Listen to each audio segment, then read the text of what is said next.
வாக்கு திருட்டு குறித்து சிறப்பு புலனாய்வு குழு விசாரணை கோரிய மனுவை உச்சநீதிமன்றம் தள்ளுபடி செய்து உத்தரவிட்டுள்ளது.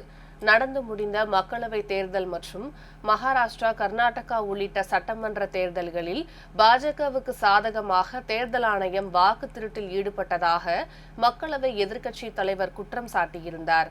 கடந்த ஆகஸ்ட் மாதம் சிறப்பு செய்தியாளர் சந்திப்பில் பேசிய ராகுல் காந்தி, பெங்களூரு மத்திய மக்களவை தொகுதியான மகாதேவ்புரா சட்டமன்ற தொகுதியில் காங்கிரஸ் மேற்கொண்ட ஆய்வில் 1,250,000 போலி வாக்காளர்கள் இருப்பது கண்டறியப்பட்டதாக கூறியிருந்தார். இந்நிலையில் கர்நாடகாவில் உள்ள தொகுதிகளில் ராகுல் காந்தி சுட்டிக்காட்டிய வாக்கு திருட்டு குற்றச்சாட்டு குறித்து முன்னாள் நீதிபதி தலைமையில் சிறப்பு புலனாய்வு குழு விசாரணைக்கு உத்தரவிட வேண்டும் என ரோஹித் பாண்டே என்ற வழக்கறிஞர் உச்சநீதிமன்றத்தில் பொதுநல மனு தாக்கல் செய்திருந்தார். இந்த மனு நேற்று நீதிபதிகள் சூரியகாந்த் மற்றும் ஜோய்மாலா பாக்சி ஆகியோர் அடங்கிய அமர்வில் விசாரணைக்கு வந்தது.